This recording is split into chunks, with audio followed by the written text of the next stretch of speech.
The psychology behind the Iran, Israel, and U.S. conflict. Why nations go to war. Imagine waking up to headlines announcing missile strikes, world leaders making emergency speeches, entire cities preparing for possible attacks. For millions of people, this isn't just another news story. It's a reality filled with fear, uncertainty, and emotion. But beneath the politics and military strategy lies something even more fascinating: psychology. Because wars aren't fought only with weapons, they're also fought inside the human mind. Today we're exploring the psychology behind the conflict involving Iran, Israel, and the United States, not to decide who's right or wrong, but to understand the powerful psychological forces that shape decisions during international conflict. Let's begin. Part 1. Fear is one of the strongest motivators. One of the most powerful psychological forces in any conflict is fear. Fear changes the way people think. It narrows attention. It increases suspicion. It makes even neutral actions appear threatening. Psychologists call this the threat perception bias. When a nation believes another country could become dangerous, leaders often prepare for the worst before that threat fully materializes. This creates a psychological cycle. One country strengthens its military because it feels unsafe. Another country interprets that military buildup as aggression. It responds by increasing its own defenses. The first country then feels even more threatened. Before long, both sides feel they're acting defensively, even while each appears offensive to the other. This cycle is sometimes called the security dilemma in international relations. Ironically, both sides may genuinely believe they're trying to prevent war, while unintentionally increasing the chances of one. Part 2. The psychology of group identity. Human beings naturally divide the world into groups: my people, our nation, our allies. Psychologists refer to this as social identity. Once people strongly identify with a group, they often begin viewing outsiders differently. Research has shown that simply dividing people into groups can increase favoritism towards one's own side. Now imagine this effect amplified by decades of history, politics, religion, and conflict. National identity becomes deeply emotional. People may interpret criticism of their country as criticism of themselves. This strengthens loyalty, but it can also make compromise much more difficult. When identity becomes central, disagreements are no longer just about policies, they become personal. Part 3. Why leaders often avoid appearing weak.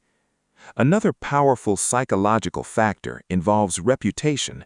Leaders know their decisions are watched by allies, opponents, citizens, and history itself. Because of this, appearing weak can feel psychologically dangerous. If a leader believes backing down will encourage future attacks or reduce public confidence, they may feel pressure to respond forcefully. This doesn't necessarily mean they want war. It means they're managing perceptions. Psychologists sometimes describe this as audience pressure. Leaders aren't only making decisions based on military calculations. They're also thinking about how those decisions will be interpreted. Sometimes preserving credibility becomes almost as important as the conflict itself. Part 4. How emotion shapes public opinion. War doesn't only happen on battlefields. It also unfolds in people's minds through news reports, videos, speeches, and social media. Emotional images spread much faster than careful analysis. Fear, anger, sadness, shock. These emotions influence how people interpret events. Psychologists call this the availability heuristic. If dramatic images dominate our attention, we may believe certain risks are larger or more immediate than they actually are. This doesn't mean the events aren't real. It means our brains naturally give more weight to vivid emotional experiences. During conflicts, information becomes another battlefield. Every side wants support. Every side wants to shape public opinion. Understanding this helps us become more thoughtful consumers of information. Part 5. Why conflicts become hard to end. One of the greatest psychological traps in war is escalation. Once lives have been lost, resources invested, and emotions intensified, walking away becomes increasingly difficult. Psychologists call this the sunk cost effect. People often continue investing in something simply because they've already invested so much. Countries can experience this too. Instead of asking, what decision is best today, the question sometimes becomes, how can we justify everything that's already happened? This mindset can prolong conflicts that everyone wishes would end.